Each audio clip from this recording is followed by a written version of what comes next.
各位弟兄姊妹，大家好，我係周彥晴，係聖餐禮的40面體嘅作者。唔知道你每一次守聖餐嘅時候，心裏邊諗住乜嘢呢？係認罪悔改，抑或係感恩得到安慰，抑或好坦白咁講，只係覺得係一個教會裏邊嘅例行儀式呢？回想我以前每一次領聖餐嘅時候，我都係好簡單咁認罪同埋紀念耶穌基督為我釘十字架嘅一個儀式。直到我進入咗神學院，每一個月由唔同嘅老師主領聖餐，佢哋都有唔同嘅主題，令我經歷聖餐比我想象中更深更豐富嘅教導同埋反思。後來我成為咗牧者，喺主領聖餐嘅時候，我就嘗試用唔同嘅角度去讓弟兄姊妹去思考聖餐更深層嘅意義，得到好多積極嘅回應。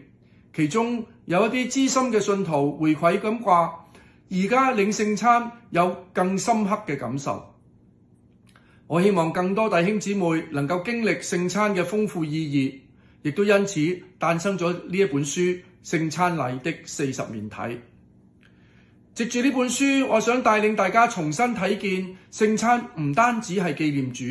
更加係上帝喺我哋生命當中一次又一次嘅邀請我哋返到恩典裏邊，返到救恩裏邊，返到愛同合一裏邊。全本書有40個面嚟呈現聖餐嘅豐富，當中有恩典、拯救、代贖、赦罪、潔淨、立約，亦都有愛、受苦、門徒嘅關係、團契、祝福、感謝、合一，亦都有談到個人嘅自省、使命、效法基督、分辨主嘅身體，唔好分門別類。又有談到耶穌基督嘅寶血，使到我哋成為國民同祭司嘅身份，提醒我哋黑夜將至，要趕緊地吃，以及面對將來嘅交賬同審判嘅日子。呢啲嘅內容短小，但係深入，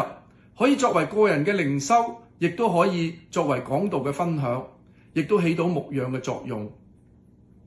我盼望大家讀呢本書嘅時候，佢會提醒你，你係蒙愛嘅，被赦罪嘅，被潔淨嘅。佢亦都會帶你走入團契、合一、彼此服侍嘅生命，更加會讓你再一次睇見耶穌基督嘅身體為你擘開，佢嘅血俾你力量、保護同埋盼望。但願呢40面體好似鑽石，唔同嘅切割面發出亮光，成為你40次心靈嘅更新，啟迪你同耶穌基督更深嘅關係，讓聖餐成為你生命當中嘅節奏，唔單止係每一個月嘅一次儀式，